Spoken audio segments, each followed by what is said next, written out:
Hey everyone, it is Dr. Nicole Carter with Smart Brown Girl. I'm still waiting on Julie to participate in this discussion, but we can get started. I'll start by saying make sure to grab your syllabus for Playing in the Dark by Toni Morrison. It is actually a book, but it is a short read if anyone is interested in it. Make sure to grab the syllabus. It was um, written by cohort member CJ, and it has some very really intriguing questions throughout it. So make sure you grab that. So again, today we're discussing Toni Morrison's Playing in the Dark.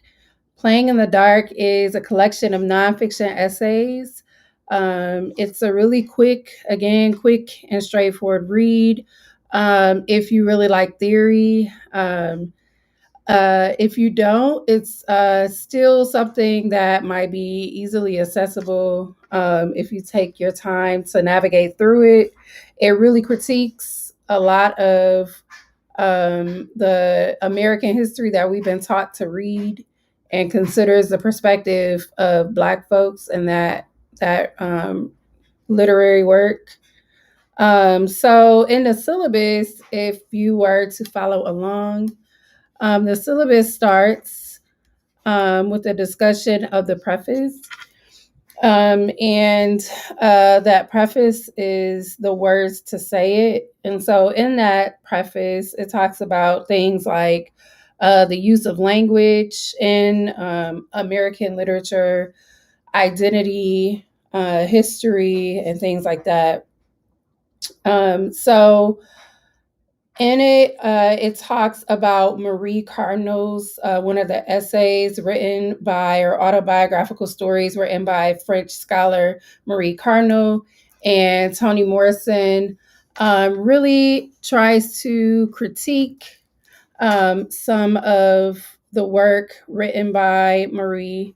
And so if you have read through the preface and chapter 1, Playing in the Dark, make sure you post your comments, questions.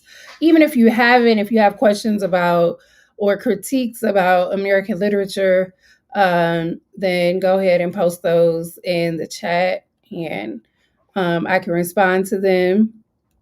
So, the first question that CJ asks us in the syllabus is, how does the excerpted scene from Cardinal's autobiography inflect Blackness within tropes of illness, fear, and anxiety?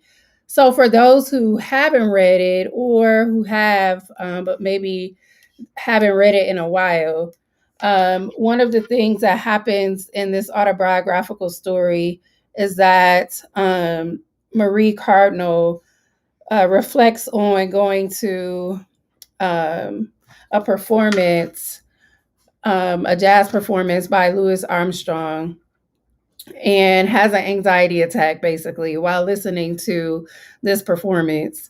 And also, she goes on to talk about her experiences in Algeria and how those experiences were triggering for her.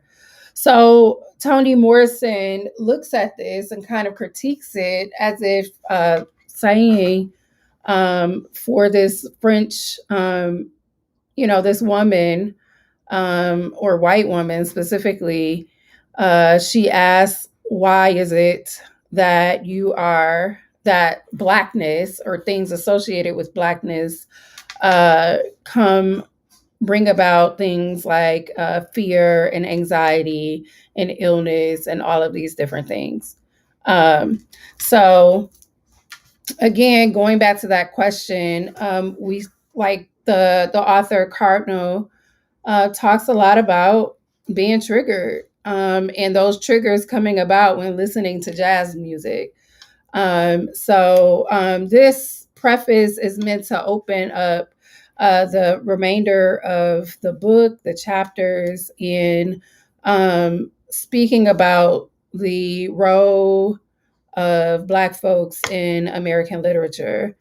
Um, uh, Specifically, Toni Morrison talks about Cardinal's narrative, and she shares that Black or colored people and symbolic figurations of Blackness are markers for the benevolent and the wicked, according to white folks.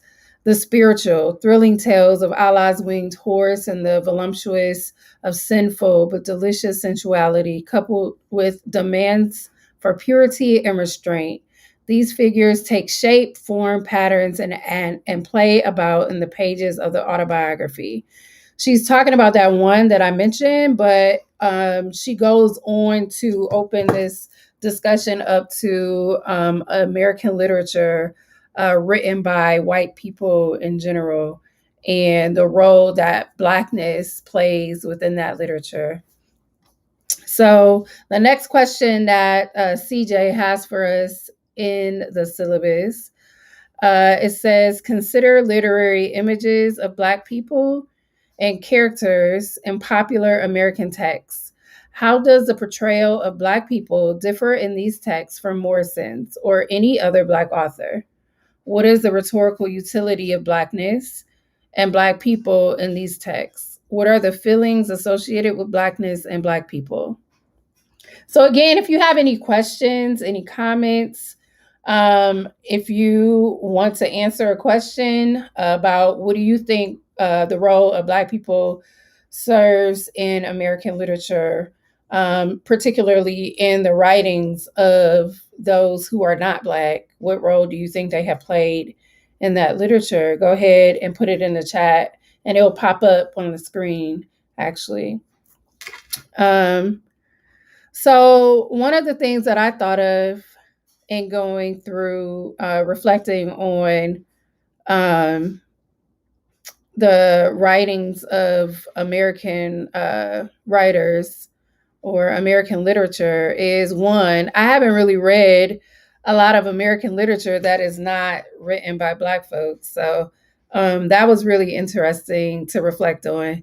So then I thought, like, maybe it's time for me to actually like read some of these things. And I remember having to read it in high school, but I think I just checked out when it came to reading things that were that did not center my own experience. So I had a hard time pinpointing uh, portrayals of Black people in the writings of white folks to answer that question. But I will say that I think, for the most part, um, even in the text written by Black writers, it is based on their perceptions of Blackness and their perceptions of Black people. However, I do feel like Black writers create a more well-rounded description or non-linear description of Black folks in their writing. Um, and I do see Black people in the writings of Black authors as those who incite thought or do more than just, I don't know, existing on the periphery, if you will.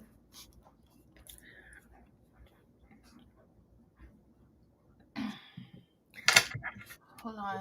Hey. Hello. Okay, there we go. Okay. We're on question 2. Okay, what is question 2?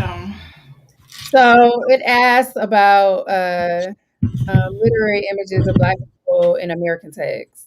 So, how do we think Black people are portrayed in text?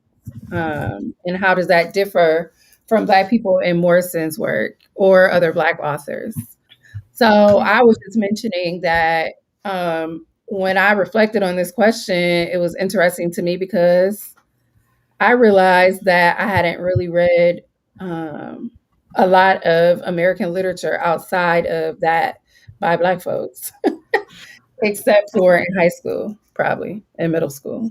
But that's been a long time. So, um, but in those texts, I saw it was usually either like one or two black people. They were usually like slaves or something like that. And they were very linear. Wasn't much depth to the characters. So, Mm. what do you think about Morrison's depiction of black folks? I'm trying to think through the question. So, how does the portrayal of Black people differ in these texts from Morrison's? Any other consider literary images of Black people? I mean, because I'm thinking more like the preface sets us up for the entire book, right? And so when we get into Black Matter, she kind of breaks it down and specifically talks about books about like, and I mean, for word, the other Black girl, right? So when we get to Chartricia in Collins' book, like this is what she's talking about, where how does Blackness exist in the white literary imagination? And when I'm skipping to the actual chapter of the book, Black Matters, but Morrison talks about having read as a reader and just assuming that when she reads this literature, it's like, oh yeah, well, Black people don't exist, the African doesn't exist, or we're menial, we're background people, we don't really exist in their world. It's kind of like when you think about like media, like Lena Dunham's Girls, which took place in Brooklyn, New York, and featured no Black people until she got called out, and then put Donald Glover in the series. Or like Friends. Right. You know, you have these series that are set in New York City, and Black people legitimately do not exist in their world outside as background characters. And because that is considered the foundation of like, that is considered the majority culture, we assume that ideal or that like, you know, that ideology, that viewpoint is legitimate. Yeah. Right. That, yeah, you know, for us to live in a world where Black people exist is some sort of specialty, is a peculiarity, what, you know, how you say that. And then in Black Matters, then she goes on to say, but when she started reading as a writer, then she knew to question because she understood the process of writing, right? And it is true. It is that like there is no language in America without racial language. Like all of our like when you look at American Grammar and Hortense Spiller, which is actually the note that I wrote in when I was reading through the preface, because on page, well, it's 11, but XI, she says, the kind of work I always wanted to do requires me to learn how to maneuver ways to free up the language from its sometimes sinister, frequently lazy, almost always predictable employment of racially informed and determined chains. Right, and Spiller's in American Grammar was making the call for us to think through how much the Moynihan report was embedded, this anti-Blackness was embedded in our language and how we even define each other.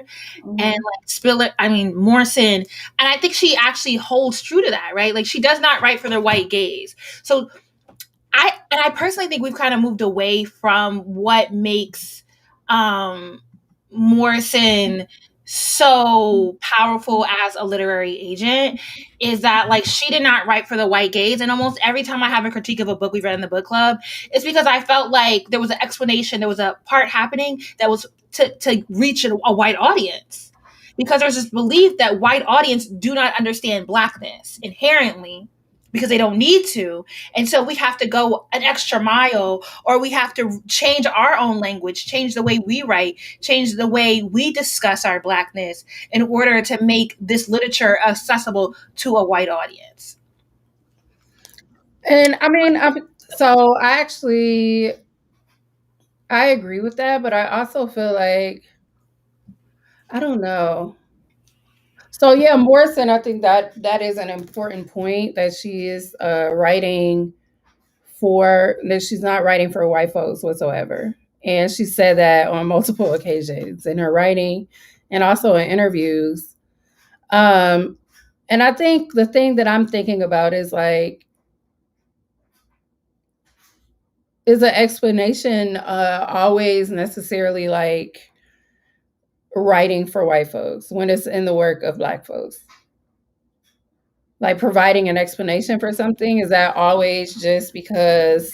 Well, I think you have to take it for the quote. When Morrison says she doesn't write for the white gaze, she also goes into, she's also rebutting when people say you write Black literature, you write Black womanist, Black feminist literature. She's like, no, I write literature. I am part of the American literary canon.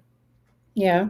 And so just like we assume that Hemingway, that Faulkner are American literature, and we don't put any other identity on top of that. They are American literature. They get read. There's no specialty class they have to go to in which people have to be pulled out of the classroom in order to read their books. She's also saying that I write, and if we can accept that these white men's viewpoint doesn't need any extra accessibility for an audience, that you can read it, you can understand it, you can get it, you can engage with it, you can find meaning in it, then you can do that for my work as well. Do you know how many of us, though, like I know, who refuse to read Morrison? Well, it's hard. It is difficult, but like we do it in the book club, but I like doing it in the book club. I get it. Like, no, I entirely understand why people don't read Toni Morrison, because she's talked about, and I think this is a problem with like the way Black intellectuals, you know, I'm always talking about Black intellectuals on Twitter. People will just quote stuff, and they'll make it all I can't speak. Like magical, mystical. I want to say ephemeral, but that's not a word, and I'm muttering it. I can see it in my head. I can spell it, but people they're often just like quoting her and making her like she is the best thing ever, and it's so beautiful, and you cannot go on with life without reading Toni Morrison. So amazing, and so many of us have actually read Toni in classrooms. When's the first time you read a Toni Morrison book? In class. Exactly. I read it in AP English. Yep, AP English, actually. In high school. If I was in a regular English classroom, I would have never read Toni Morrison. Yeah. So Toni's work is actually like, we read Sula as our first Toni Morrison book. It's little, and I was like, Dad, like, you know, I had always, this is why we do the syllabi, because we understand that reading is not accessible. Effervescent, no, ephemeral is what I'm trying to think. You're saying it right. Am I? Yeah. But it's like EPHIMERAL. Yeah. Mm-hmm. I think I don't know if I spelled that right, because I visualize. There's no I in there, I don't think, but it's okay. It's okay. I get what you're saying. Like, it's not effervescent though. It is. Yeah. Okay. There is no I in it. Thank you, Rose.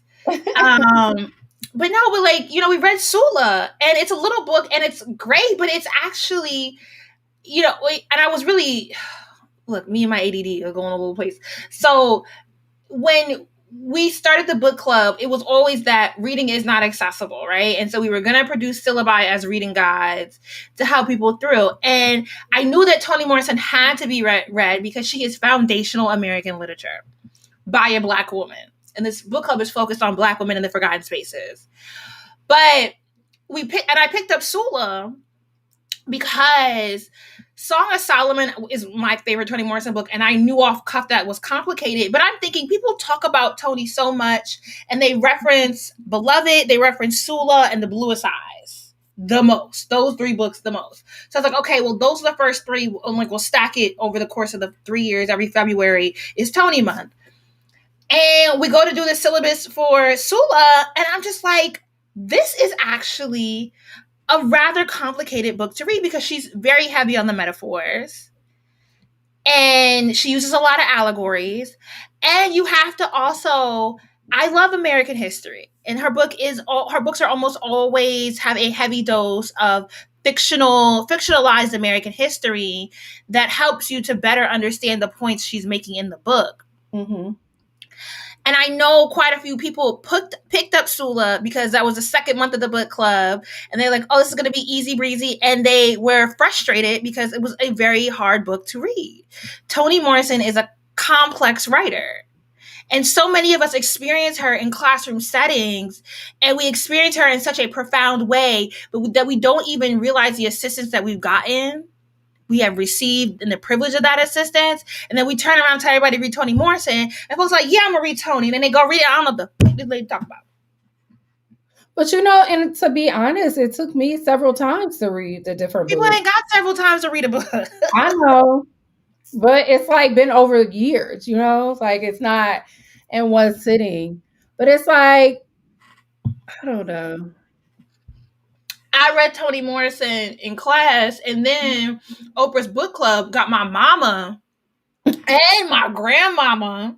And my grandma, one thing I remember, my grandmother, who I always thought, oh, because at this point I had read Song of Solomon, it was 10th grade, 10th or 11th grade. And my grandmother, who lived with us, read Paradise. And she's like, I remember asking her, oh, how did you like it? She's like, I don't know what I just read. So, I mean, I know so many people who say that, but they don't even finish because they're frustrated. But I don't know, like, I guess I have, like, a weird connection to it or something, like, and it might be that whole nostalgia of, like, high school and college, I had to read it. Yeah, but you read it in the classroom, so you had like there was a guiding force getting you to do the work. I did not read Toni Morrison on my own. Right, I read God Help the Child, which was her last book to be dropped because I had a YouTube channel. Didn't really like it. And so after that, I didn't read another Toni Morrison book on my own until I started the book club.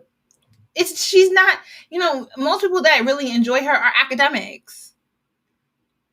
Because her work is meant to be picked apart. It is meant to be deeply understood. But I just don't, I'm not surprised that, like, look, when people ask me what book to read and they're like, oh, my Toni Morrison, I'd be like, don't. So, okay, let me ask you this question. I know we're going all over the place, but it's related to the syllabus, and it's the last question. And you even mentioned it a little bit. It was about her coming to read as a writer. So, do you think that expectation is a valid one for all people who are reading? What expectation? That they should read as a writer?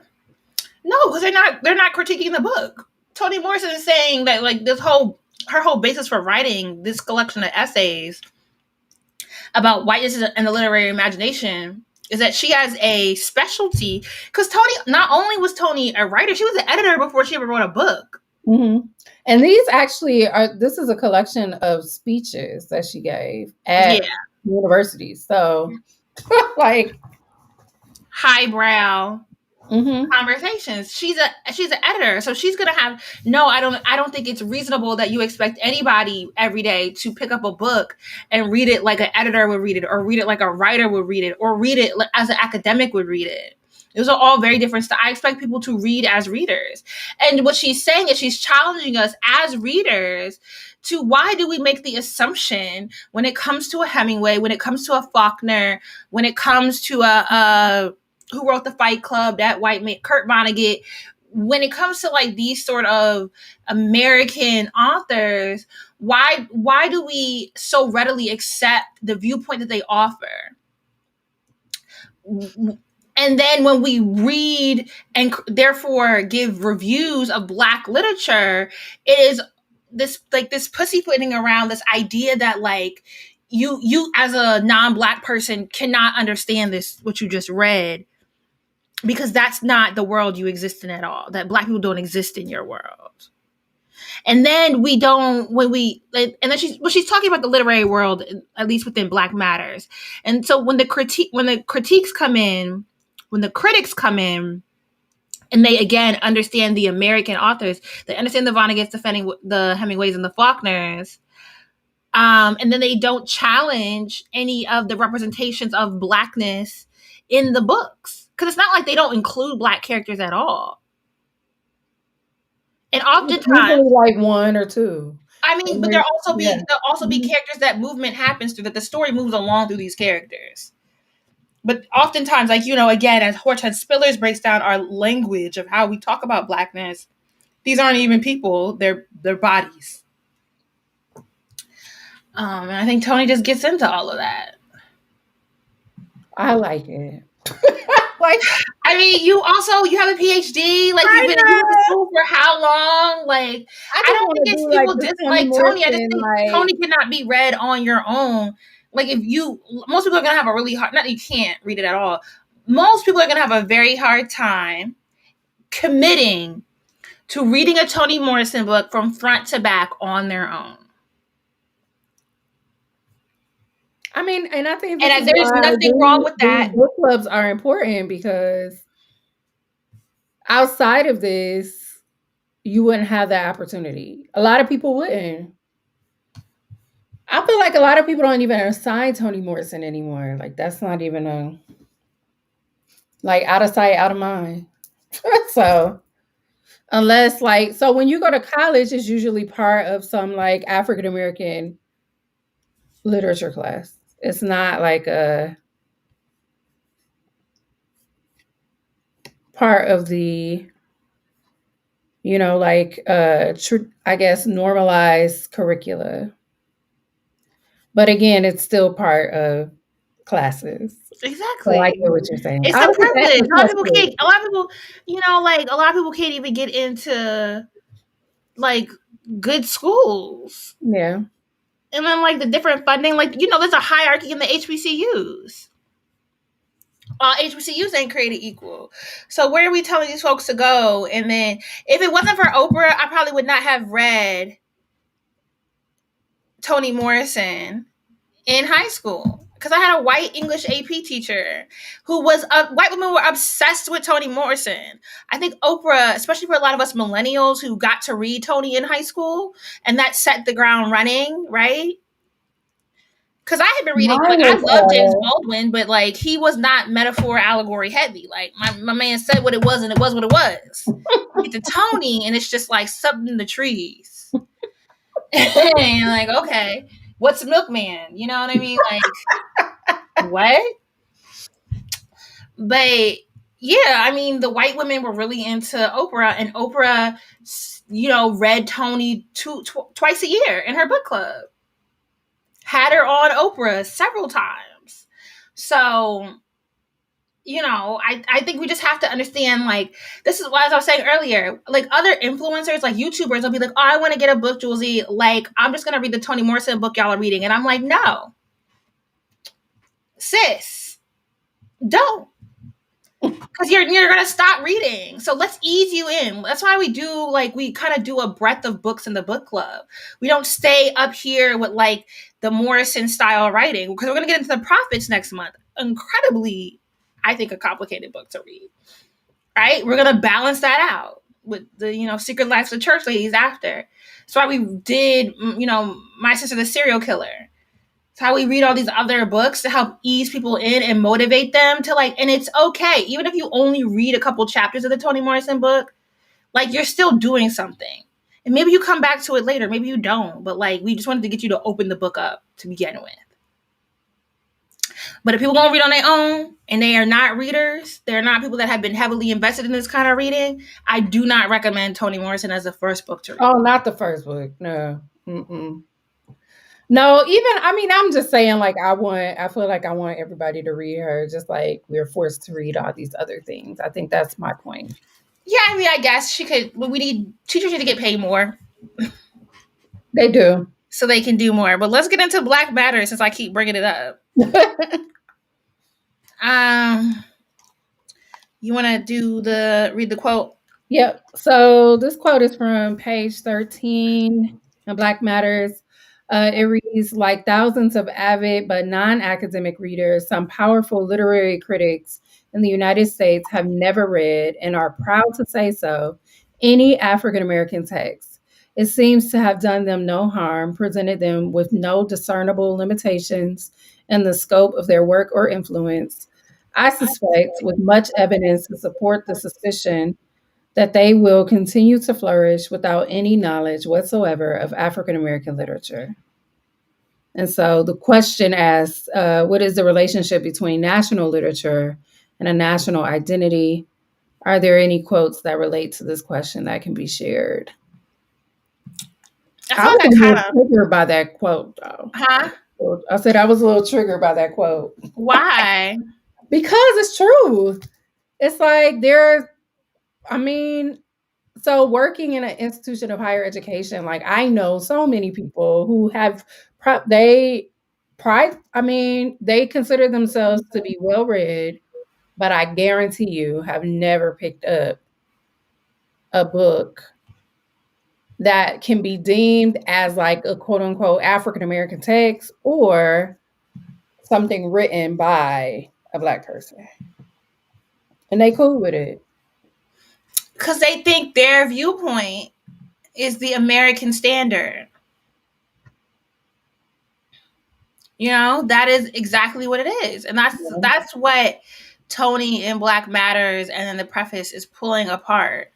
Yeah. This idea, like, what standard have we even set for American literature?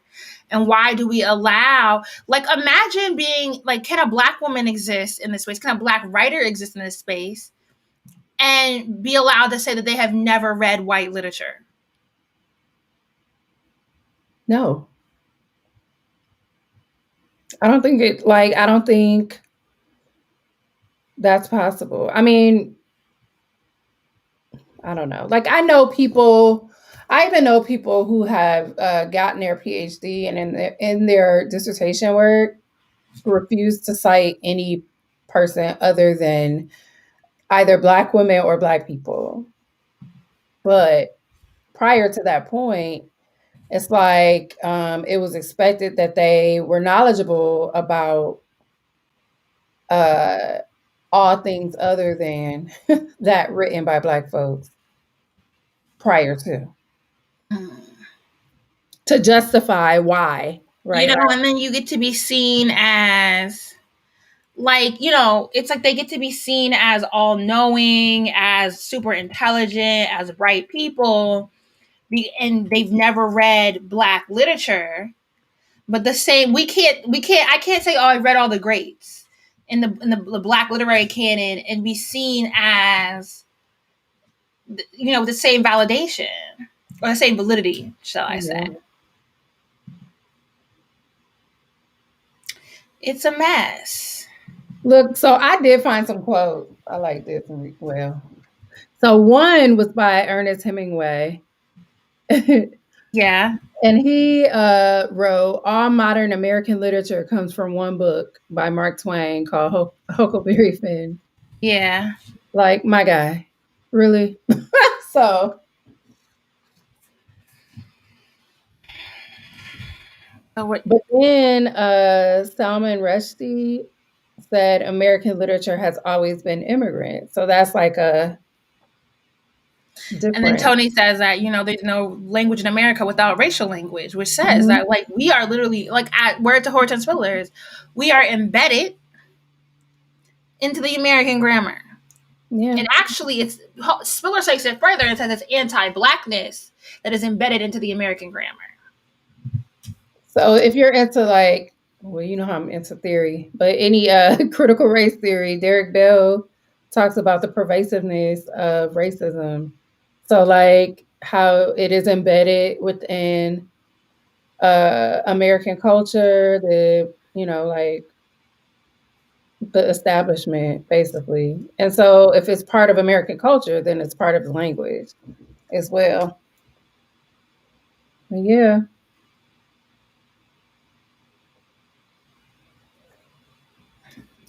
Okay, the next question is, how does the need for a coherent national body, on page 6, inform the making of literature? How does Morrison reinterpret early America's relationship to Black population? Let me see. Oh, I just put American grammar again because I'm obsessed with thrillers. On page 7, she says, none has been able to persuade itself for long that criteria and knowledge would emerge outside the categories of domination.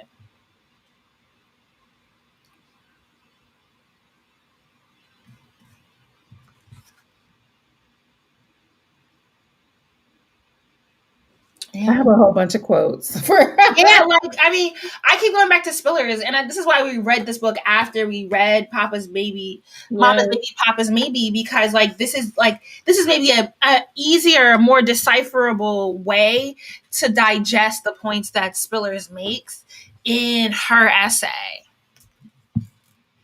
Yeah, like one of the things that where is it? So one of the things that I wrote, she says, for the most part, the literature of the United States has taken as its concern the architecture of a new white man. She said, basically authors end up describing and inscribing what is really on the national mind eventually. Um, so,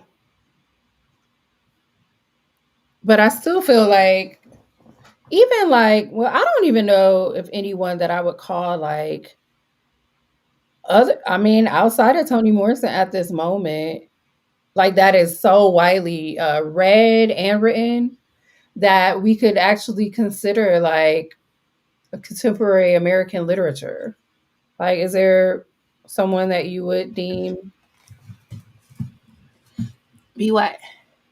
like as being like a contemporary American writer that's widely read and like, Who do I think is a contemporary American writer I said, do currently? you think if it's anybody outside of Morrison that would fit that description? That's because I think like, so what you even said is that for her, like the experiences of Black folks is American, the American experience. And so in her writing of that, that's her argument for saying, I am a writer, not a Black writer or a Black woman writer, or, and so I'm just thinking of like other people that we can say that for. And I don't think they exist at the moment. Like, They don't exist after what? at the moment. At the moment. Oh, like alive. Mm-hmm.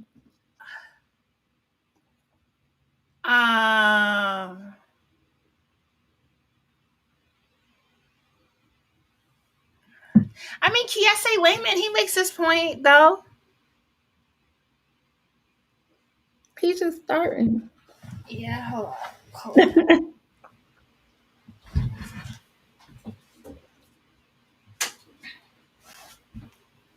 Yeah, Kiese Layman makes the point about telling Heavy being him telling the American story. Yeah, it's an actual. I mean, I've actually read Heavy and what is it? How to Slowly Kill Yourself and Others in America. Yeah, Book and I think he's getting there. Long Division. He is. He is, I and I like think that it's that widely read like Morrison. yeah. I'm Because not. I I'm running a mean, blank. like, but That's other why I'm than running a. that, yeah, no, I don't see it. That's what I'm saying. Like, I don't know. But I think like the writing style of like a Baldwin and a Morrison fit into the eras that they existed in. And Yeah, so, I think we just have to give it a little bit more time. yeah. Morrison became a writer at 40. So, There is hope for me. yeah, you know what I mean? Like, I think, can I name a contemporary? No, but I'm 36. So, like, No, I was just thinking about it, like talking about those who inform the making of literature and mm-hmm, like this natural national body of literature. mm-hmm. All right, let's get into this. Let's skip ahead to the next quote.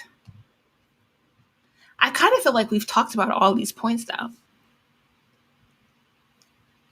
We didn't talk about the difference between what is it, blackness and Africanness. Okay, so Morrison describes the presence of Black people in the United States, to which the American political imagination then has to contend, as a fabricated Africanist presence. What distinguishes Blackness from Africanness, and why might Morrison make such a distinction within her analysis? When I read this, I was wondering also, because Baldwin in, oh man, is it Nobody Knows My Name? Is that a Baldwin book? Yeah. Yeah, he's at a conference in Europe, an African conference in Europe, and he constantly refers to the Black person in America as the African. And that also might be like a reference to like the work of like Du Bois. Okay, just thinking about when Morrison was born, right? There was a period in the 20th century where Black people in America were called Africans. Mm-hmm. And then we became coloreds and Negroes. And then I don't know that the African American term has fully coalesced as Negro, colored, and African did or has done, right? And so I was wondering if her distinguishing Blackness from Africanness also had to do with the era in which she came into, right? And how those terms were used in pop culture, right? We, like now, African distinctly means somebody from within the past generation or two from the African continent. Whereas in the 60s and 70s, those were terms used to refer to Black people in America, like descendants of slaves. And I think here she's also that it could be that in one part, and then the other part of that is also though like how are white people imagining us, right? They're not imagining us as Black people, period. Like Black people, the culture, the race, the ethnicity that exists in America. They are imagining us as this other thing that comes from this other place and exists somewhere in the peripheral. Yeah. So I also like this was written in the 90s. I think it was written in 91 originally. Well, 91 and then compiled in Mm-hmm. 92 into a book. And so if you think about then, like that whole like Afrocentrism started to like a lot of it existed in the 90s. So that was a term that was used often. But also in the book, she talks about it being this persona that white folks used in their literature. So I think the difference is that Blackness is like something that is felt, something that is experienced by Black folks. Africanist is something that is attempted to be described by white folks Absolutely. in their work. So Yes, yeah. I concur.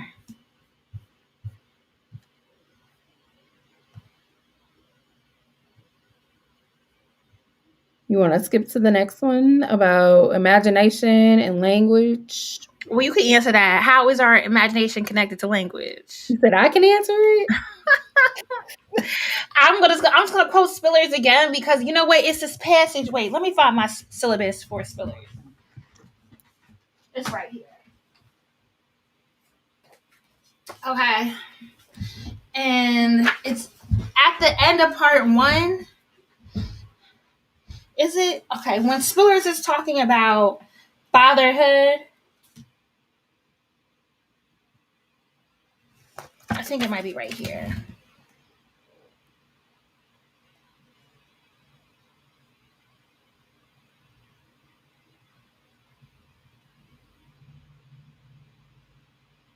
Under these, yeah, it's on page 67. It's the first paragraph. Under these conditions, we lose at least gender difference in the outcome, and the female body and the male body become a territory of cultural and political maneuver, not at all gender related, gender specific. But this body, at least from the point of view of the captive community, focuses a private and particular space at which point of convergence biological, sexual, social, cultural, linguistic, ritualistic, and psychological fortunes join. Tyra, try to get to the part right where she talks about fatherhood.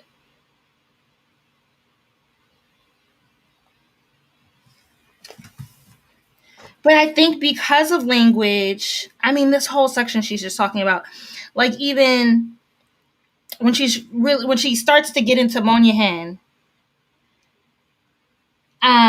even though Monyahan sounds a critique of his own argument here, he quickly withdraws from its possibilities, suggesting that Black males should reign because that is the way the majority culture carries things out.